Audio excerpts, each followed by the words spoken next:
मुझे नसीहत करने के बजाय अपने गिरेबान में झांके।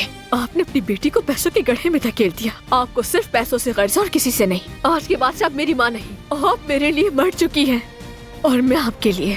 बेटी रुक जाओ, खुदा के वास्ते। कहाँ जाओगी?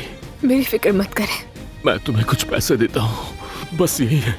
आप मेरे नजदीक सबसे अमीर इंसान हैं। अदनान ने बचाया उसे कैसे लग गया वो?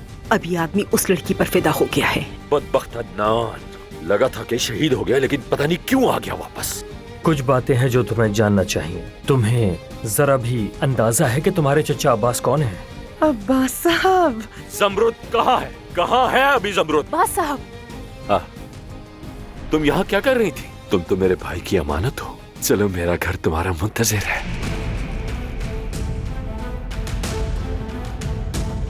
जाने दो मुझे। तुम मेरे साथ ही रहोगी अब। मैंने एक बहुत शानदार जगह खरीदी है और उसका नाम रखा है अब्बास रिजॉर्ट। होटल खरीदा है? जमरुद है वहाँ। प्यारे भाई ने उस जमरुद को सारे शेयर्स और अपनी विरासत में से आधा हिस्सा दे दिया है।